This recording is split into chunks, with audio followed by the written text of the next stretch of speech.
This girl grabbed some fruit without paying. She picked it up and was about to walk away. The shop owner noticed and stopped her, but she suddenly turned around and let out a furious roar. That's when everyone realized she was a vampire, so they immediately tried to take her down. In this era where humans and vampires coexist, vampires have it really tough.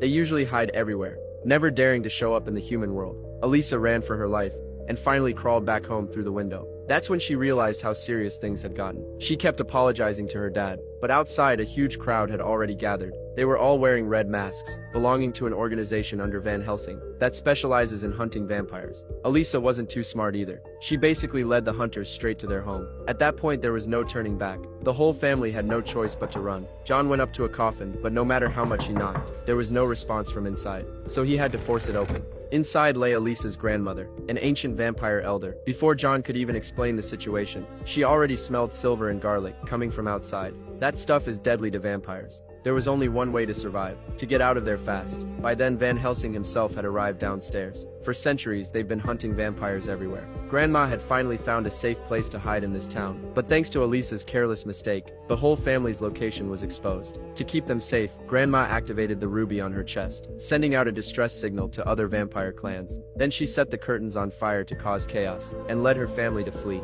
But as soon as they got downstairs, Elisa suddenly froze. A blue light started glowing in her palm. Then images began flashing through her mind. Her thoughts were drawn to a forest where there was a coffin. The next second an old man appeared inside it. Turns out she had accidentally awakened the vampire ancestor, Dracula, but she had no idea what was really happening. After getting separated from her family, she had no choice but to go back upstairs and hide. Since she knew the layout of the house really well, she managed to avoid the woman searching for her. But just when she thought she was safe, she ran right into a man. She ran as fast as she could up to the attic, but the man still caught up to her. In a panic she lied and said she was human, not one of the vampires they were after. The guy almost believed her, but the mirror next to them gave her away. Because vampires don't have reflections. Once she was exposed, she bolted. She quickly escaped through the roof. She kept running for her life, and finally reunited with her dad. But before she could even catch her breath, the blue light appeared in her palm again. It wasn't the first time it happened. Every time it did, she saw strange visions. An old vampire being awakened, wearing a ruby ring that symbolized power, and he could somehow sense the girl's presence. It was like the two of them were connected. John was shocked when he saw that. Not every vampire had that kind of ability, and vampires don't dream at all. So what exactly is Elisa's true identity? Follow me to find out what happens next.